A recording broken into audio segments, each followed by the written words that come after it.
Stay tuned for your host.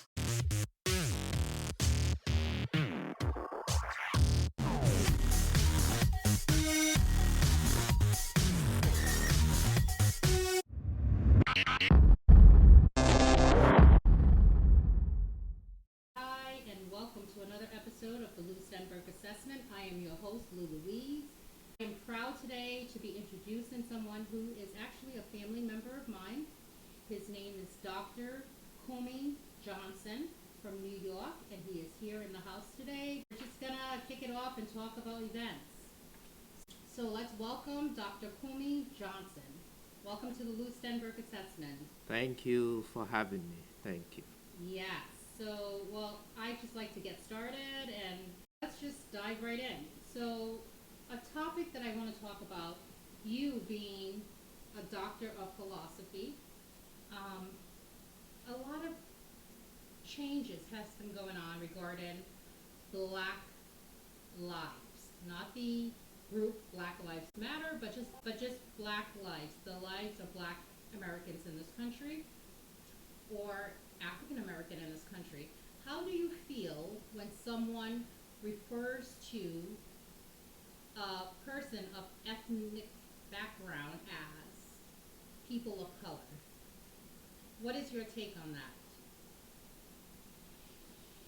Well, that term is a common term these days, and I if it's something a term which helps people to understand what the conversation is about, then I think it's good because everyone has a good picture of what they mean by people of color. And I believe it's used because it covers a lot of different people from different backgrounds, and But is that not labeling? Is that not saying? oh, If the Black community wants to not be labeled, to be discriminated against based on the color of your skin, why is it acceptable? It wasn't acceptable in the 1940s and 50s because that's what we were fighting for. That movement, the civil rights movement, was about the label, the discrimination, and every sign in America would say people of color for the bathroom, segregation. So why would it be okay now to continue that? well, I think there were two different terms here. There is the people of color term, and there is the colored term. I think the colored term is the one which was used in the past and which was more some type of term used to denigrate people. Now, this one is people of color, and it seems to be a term used as a more encompassing term of people who are not white. It could be for all different colors, black, Asian, or Hispanic, or any different color. So I think it's just and A term of endearment? well, perhaps not, but it's a term of distinction, just to make sure that we are clear as to what who are the people being referred. And so far, it doesn't seem to carry that bad connotation as the previous term of colored. So I think it's But majority of people who use that phrase, people of color, happen to be, it started with white Americans using that phrase, people of color. The news media uses that phrase a lot, people of color. So if you're saying people of color, are they different from you? So you are basically separating humans. You're saying this group of people, because they are people of color. So there is brown, black, tan. So the white man separates, once again, blacks, Hispanic, and we as society says it's okay.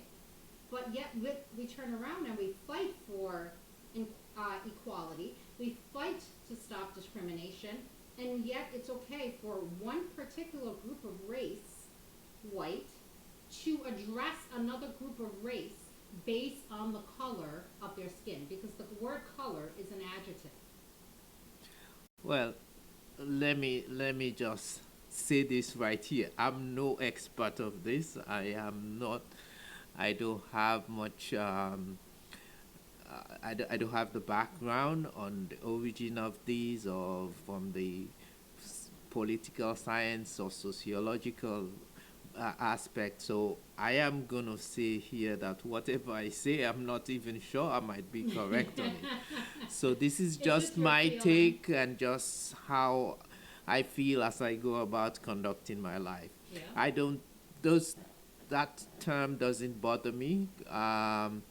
As in fact, it's interesting because I kind of look at it from the reverse and say, okay, if you're referring to people of color, so that means the other group is people of no color. So that might be more of a funny term compared to the people of color. So, but I think the easiest thing to do would be for those people of color start referring to the other group of people, well, which in White. effect we're saying white, Yeah. as people of no color, if And you white think so. people have color, so I don't understand So, how you have color. You may be just a little bit pale, but you have color. You're not white as a ghost. So if you have some type of color, why would you not put yourself in that category? Because you are not describing yourself. You are describing people of ethnic backgrounds, and it's I for me it's appalling. I will address somebody if they use the term people of color. And now you have black Americans using people of color. You're demoralizing your own race. That just, I'm praying for the day that stops, or somebody, a group of people realizes how insulting it is to describe a person. We're all Americans. If you're born in this country, you are an American. Why then do we need to start dissecting color, gender? It's Are we not all Americans? well, I mean, we we should agree that the world we live at, there's always going to be separation. There's always going to be distinction made. This is just part of living. We do that in all aspects. We distinguish between cars. We distinguish between houses. We distinguish between so many different things. So we there is always going to be some categories arising from different things. I think, especially if it's a clearly defined thing where people know what we refer to when we say people of color. I think it's just to be able to make that distinction between, we're saying, white and all other people who are non-white. So that's fine. Well, thank you for that note. For me personally, I just think it's wrong. Say, describe. Is there no better term to describe an individual or a group of people than using the word or the phrase people of color? You know, but thank you for that explanation. You're welcome. And I'm gonna move into COVID. So I know you're a New Yorker. You're from New York. So, how has it been with the whole COVID in New York? Well, And what do you think about Governor Cuomo? COVID it has been crazy times, and it's unfortunate the amount of people who've lost their lives on COVID. But in general, the whole COVID issue has been dealt with poorly on all sides, not only in America, perhaps in the whole world. And it's sad because I feel that given the level of development, the level of scientific as well as all types of advancement we have, we this is an issue which we should have been better prepared for, and we should, even when it occurs, we should have been in a better position to deal with it. But I think the underlying problem with COVID throughout is this the addition of politics into all of it. So I think that's what gives rise to the poor.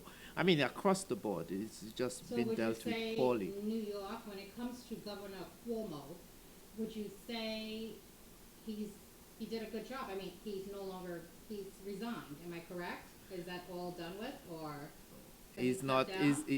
he will step down in the next few days or week, but he's Yeah. still right there at this time. Well, he's stepping down only because of his overactive libido. He is not stepping down because he did such a poor job. Nobody is focused on the amount of people that died in that state, the amount of bodies that were on the box trucks on the street, the nursing homes, uh, poorly managed.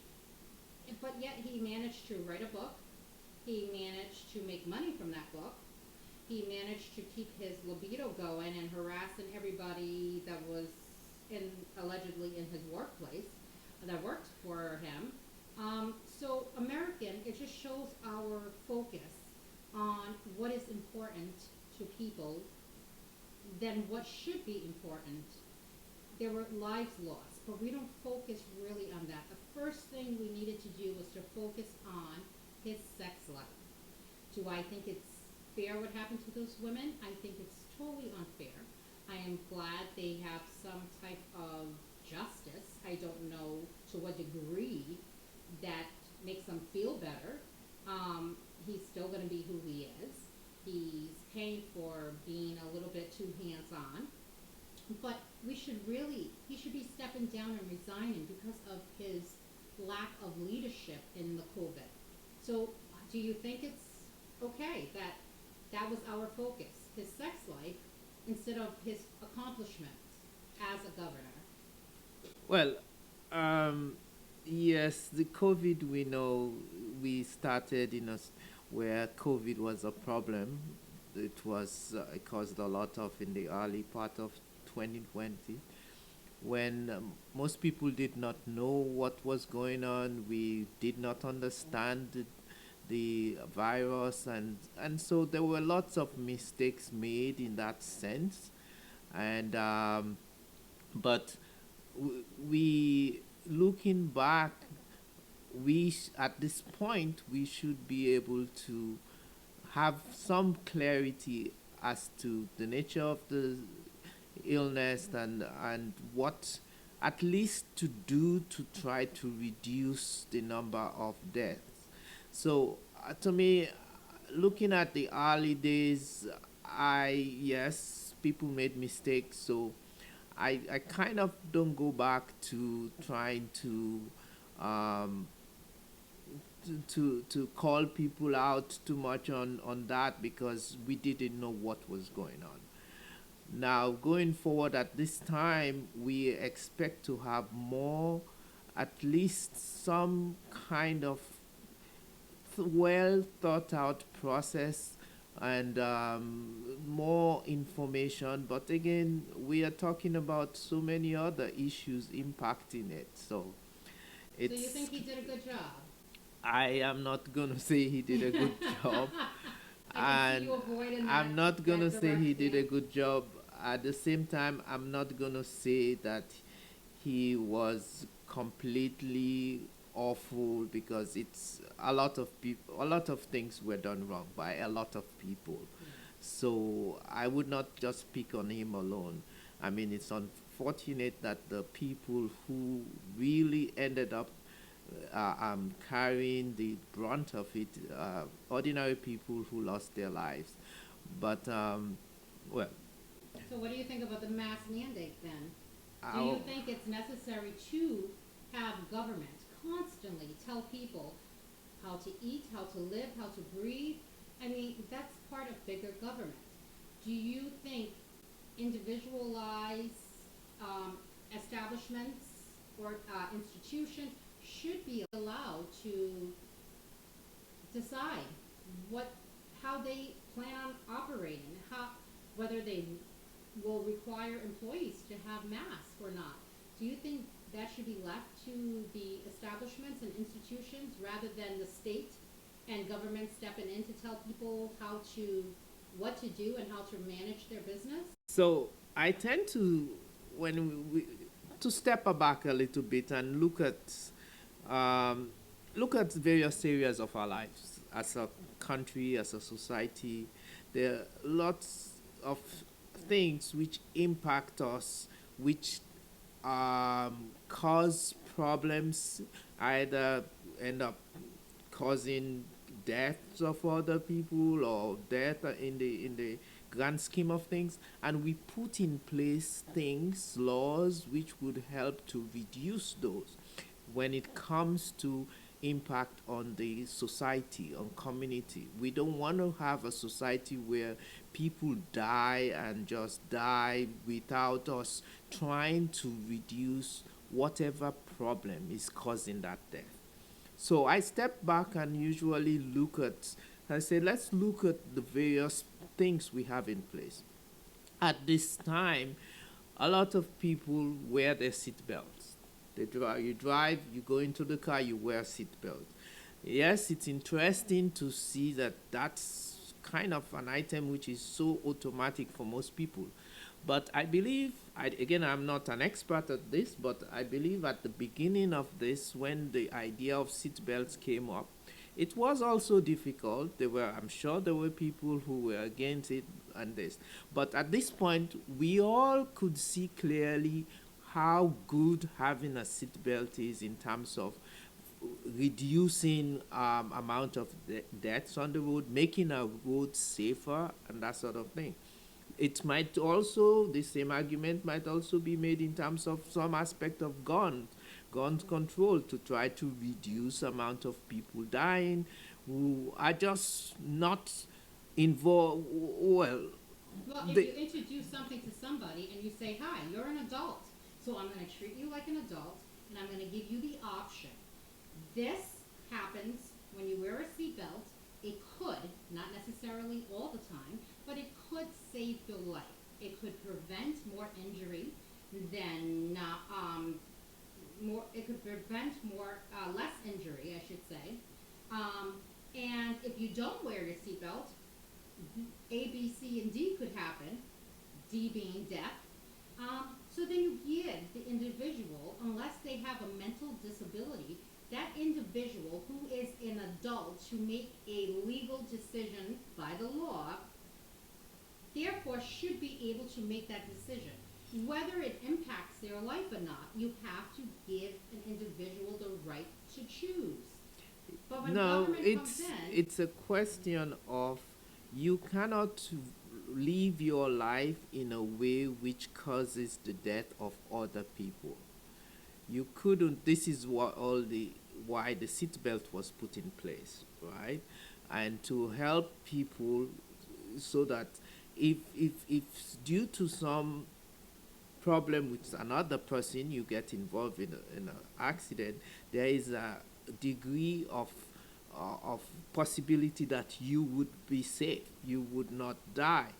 Now, the seatbelt has laws. These days, there are tons of, almost every state who would issue you a ticket if you don't have a seatbelt, and you have consequences. So that's kind of like a mandate where you have to, by the law, do wear a seatbelt. And so, having, with respect to COVID, not having a mask also creates an environment where other people going about their normal daily lives could get exposed to the possibility of being killed, just because somebody decides that I am not going to wear a mask. well, So, then if everybody, so not to cut you off, but if everybody had to wear a mask, because basically I think that's what you're saying, that people should all wear a mask. Well, the problem is the vaccination. Not everybody believes or wants you, and at the end of the day, it is your health. You have health decisions to make, and nobody should be making those health decisions for you.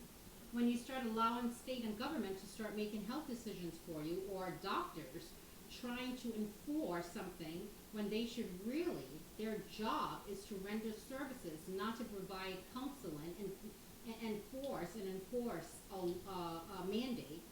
And I find that to be happening a lot. And I understand they have a lot of patients coming in that are infected with COVID. But realistically, statistically speaking, why are these numbers going up? They're going up because there are communities, dense populated communities, I call it the Black Plantation, that state and government have not touched. They have not, they're the forgotten few, that government has not gone in to really go deep in on the plantation and get those people and get them vaccinated. You have a huge, in Rhode Island, a massive amount of, what is that, what are they, panhandlers? To go out and beg for money and they still get governmental assistance. So you have a huge amount of people who are left out of society that should be focusing, that states should be focusing on, because then you can reduce it. I'm not an expert in those areas, but from my point, from where I'm sitting, all for me, I'm saying is that in order to reduce the amount of death, we live in a society where we should look out for each other, where we would not survive. This is a situation where you might not survive if others don't do their part. Then I think we should hold everyone in that respect to be able to do what they need to do to keep the society going, to keep life going. So what would they have to do? So if it means having a mandate for masks, that again there might be the mandates could refer, for instance, a common mandate is in public transportation. So if you choose not to have a mask, then don't use the public transportation. That's it. If you have a mandate in schools, if you decide not to wear a mask, then don't go to school. Well, yeah, so these Then, individualized institutions are setting up their rules and procedures. That's how it should be. Government shouldn't go in and tell every college, all the colleges that everybody needs to be vaccinated. Well, the problem is government tried to force people to be vaccinated and look what happened. well, We're not it's even it's there. interesting, but at the bottom line is the government could only mandate in certain areas where they have influence. They wouldn't mandate in a company where they have no control whether the employees go to work with mask or not. They couldn't mandate that. That's left with the company. So So when you give the government a chance to do one thing, you're also going to be opening that door for them to start figuring, oh, well, we could mandate one thing, we're going to mandate another thing. And that becomes a problem. well, Give you the see, government an inch and they're going to take a mile and a half. all of that line of argument, stems from the fact of people don't trust the government, which is Are sad. you saying I don't trust the government? Well, that's the Come thing. on, you can say Because it, but- if you trust your government, then you elect a government to put up laws and regulations Do you to trust help your you. government? Come on, let's go. If I- you're telling me, because I can honestly say, yeah, I question a lot of things the government does, and state officials as well.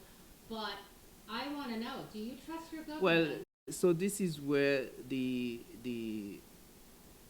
that's where the responsibility of the citizen is. You have your vote, you get out. If you assess whatever the particular party or whoever aspiring for office says, and you decide whether you're going to support or not. Now, but keep in mind that, again, it's a democratic system, so Yeah. your ideas might not always prevail. But as a human society, we should get to the point where we accept. If we lose, then that's fine. We didn't win, so the majority did win, so we have to obey by that. Oh God, This what is the what it Republic, is. And this is Aristotle.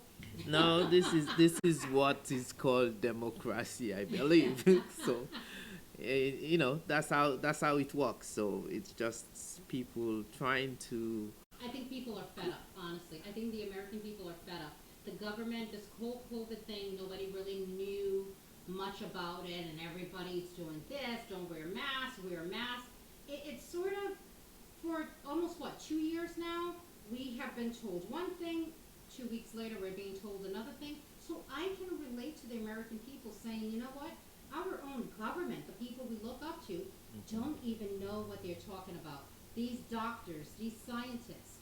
So before coming on television and blah, blah, blah, blah, blah, maybe they should then get results before they come up and start making these demands for, or mandates for this, or this is going to happen.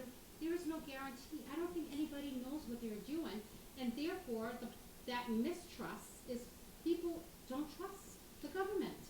Well, you see, it's not only the government which has to do the background, do their due diligence. Of course, the people too has to. Now, the simple fact of the matter is that we're dealing with situation where this is a new situation with respect to this virus. This is a new. There is no body of evidence or work out there which identify, which could say clearly this is how this virus operates, this is what to do, this is not. So the science, if you people who are familiar with science would tell you that it's not, it's based on evidence. You cannot make an informed, now you couldn't make an informed decision when you don't have the evidence, when you don't have enough evidence. But they were doing that. The scientists were getting CDC. I mean, that is just. Well, I'm not sure whether they came up to say that. I think it was clear. They kept saying that we don't know much about they this. They said don't wear masks. I actually, believe it or not, when COVID started, it was March, the beginning of March. What was that? 2019? Was that? Yes.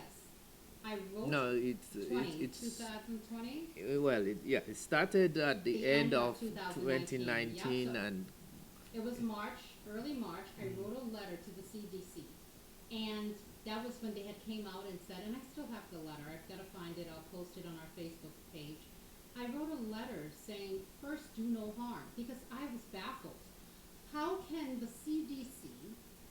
I mean, they're in charge of global health. And the WHO, WHO as well. But how can the CDC say to Americans, don't wear masks? So many deaths could have been prevented if they had just simply said, wear masks. And I understand you're saying they didn't know the full extent of this virus. But common sense, scientific knowledge, I mean, we learned that as little children. Wash your hands, stop the spread of germs. Germs can enter through the eyes, the nose, the mouth. So right away, there's a virus. You know nothing about the virus, but you tell people, the American people, not to put on face masks. Again, why they don't trust it is the government. It's a bigger picture than that. You cannot say in one respect that the government should not tell people what to do, not you shouldn't mandate masks. And in the other respect, you say the government should have told people to wear a mask at the beginning. The CDC should have told, should have told people to wear masks in the beginning. But what I'm saying is, now you want to mandate something, you should have mandated it from the very get-go. No, well, so if you're against mandate, then you should be against mandate from the get-go. I am against mandated from the get-go. So, but the whole idea, again, is the fact that if there are no evidence, you don't have the information to say don't do this, or to say do this, you're not going to tell people just do this even though you have no information on that. But you know, Dr. Kumi, come on. Prior studies shows that these are doctors, these are physicians, these are medical professionals. I mean, even the average folks know that viruses, bacteria, they enter the body. They enter it from your hands, from not properly washing your hands. It goes into any open way, your mouth, your eyes, your ears, your nose.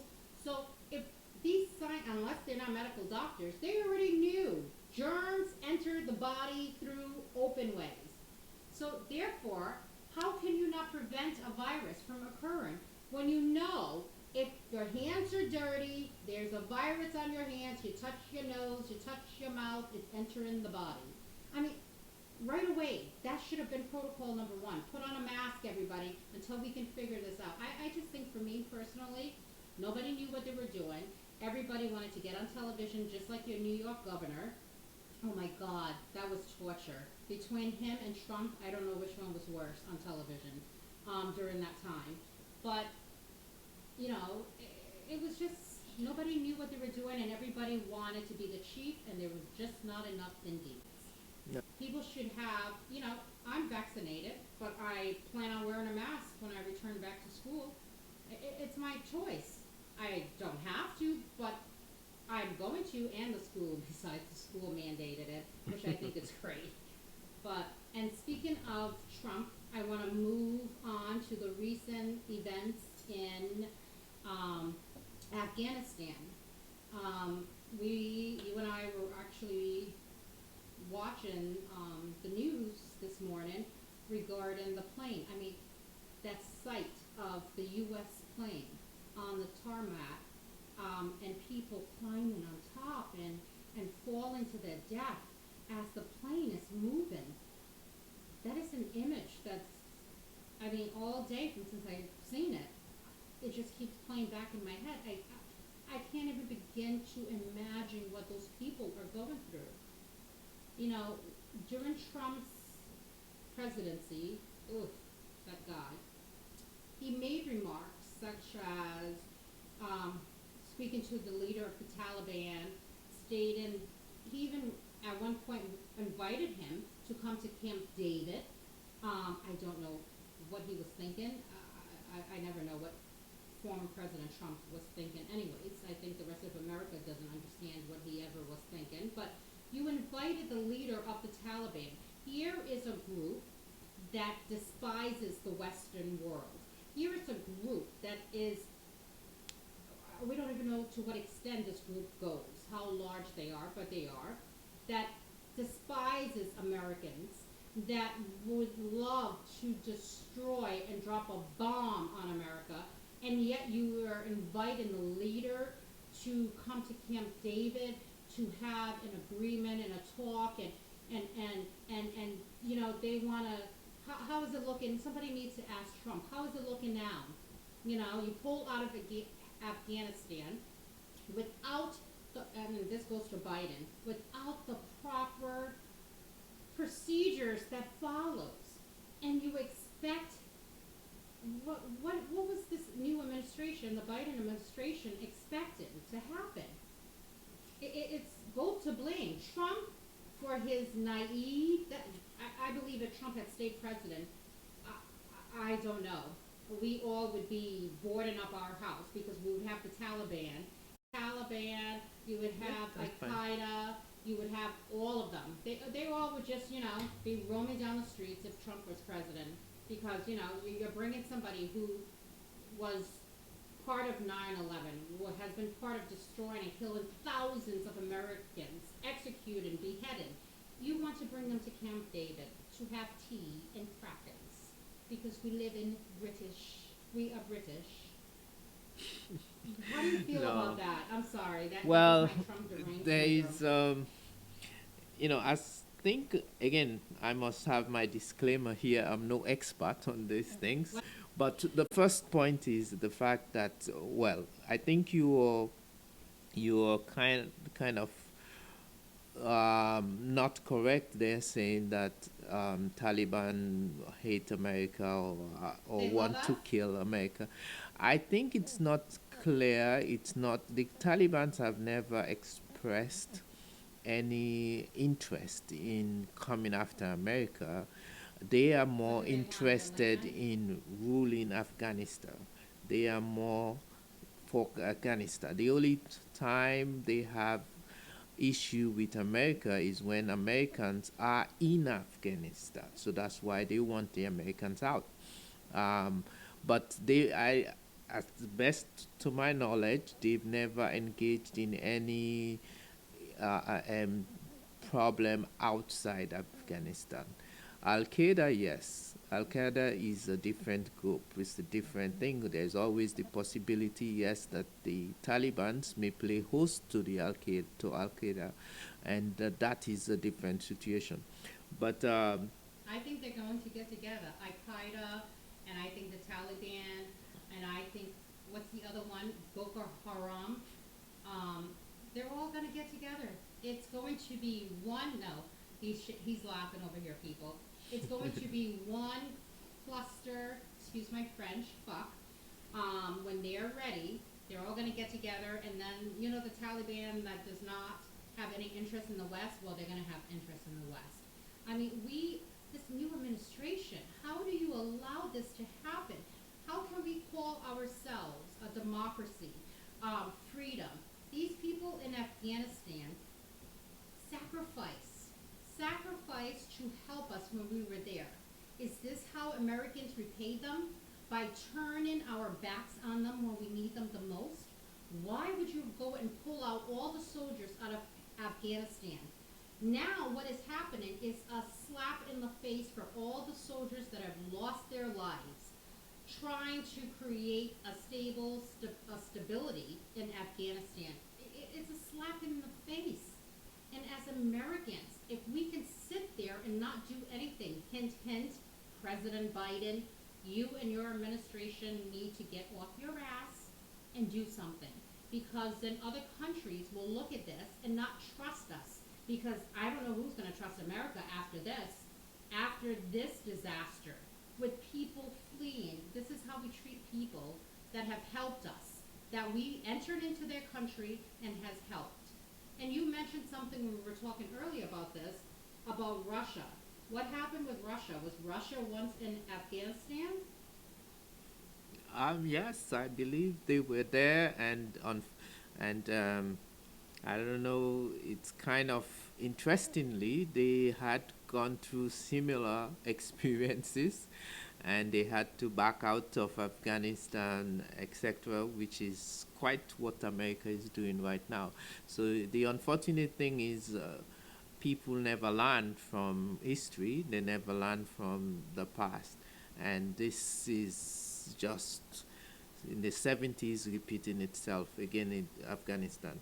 The old, the old thing is, I think there's a lot of things playing in, and the most important thing from my perspective should be humanity, the people lives, the lives of people.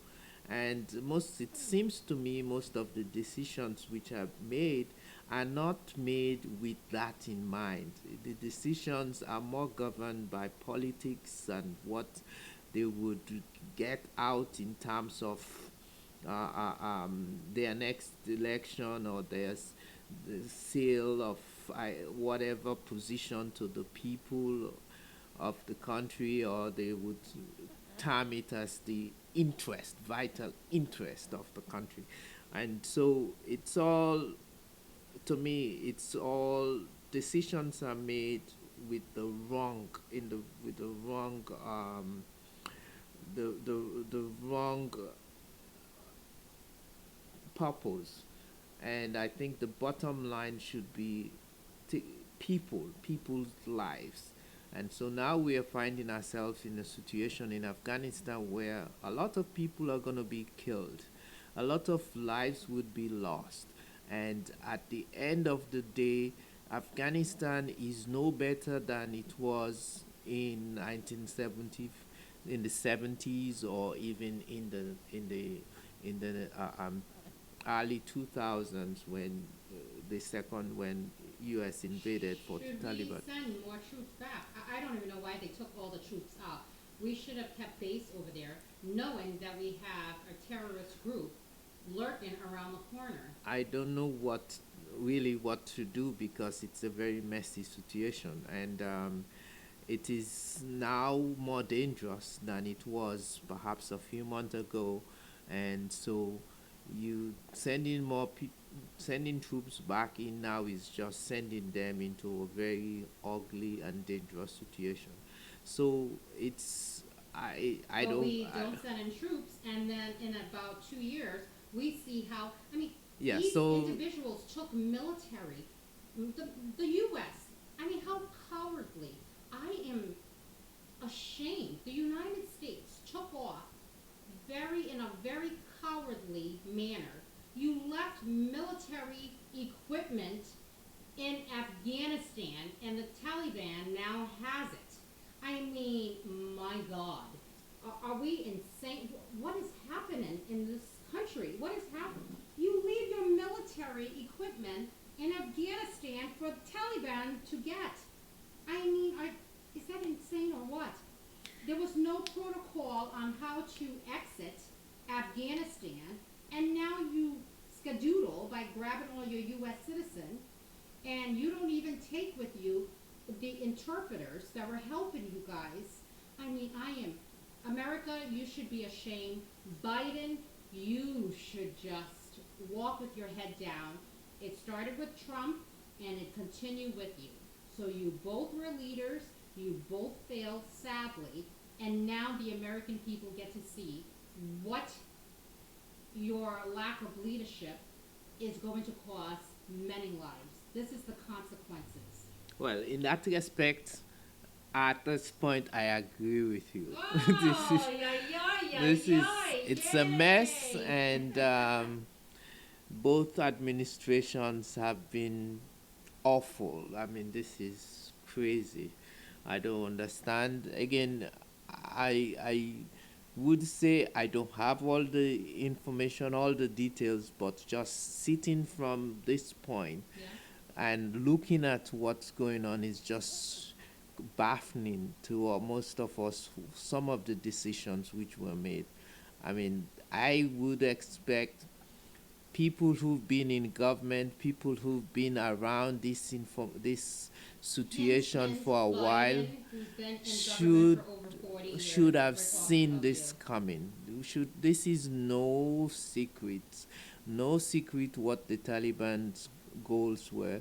It's no secret that they are ready. They want to take over the country, and so all of this should have been seen a long time ago. So it's just Well, you know what gets me? I crazy. don't expect anything other. I mean, you take the border crisis and you see how we put children in cages.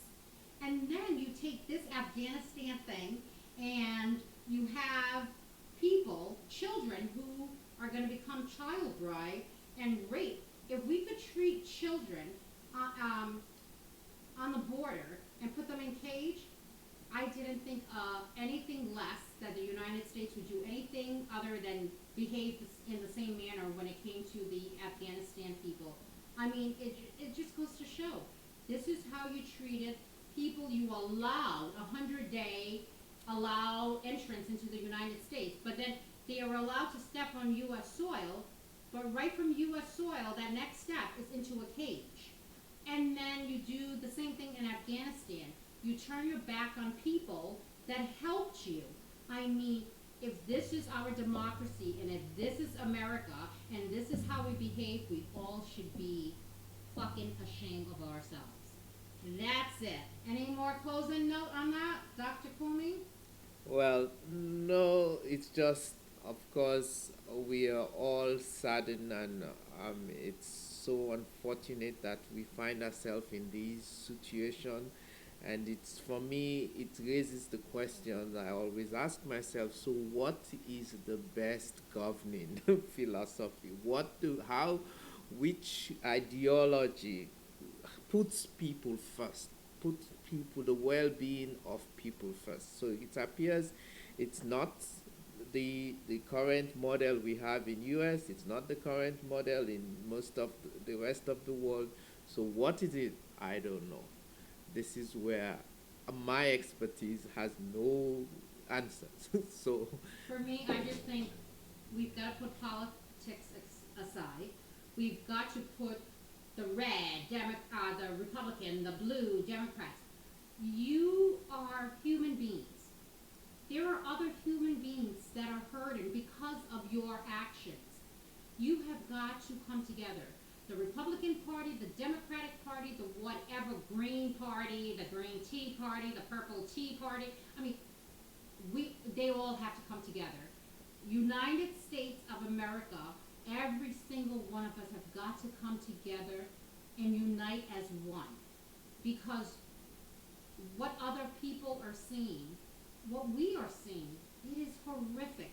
This is not what our democracy is made of, and we need change, and we need it immediately.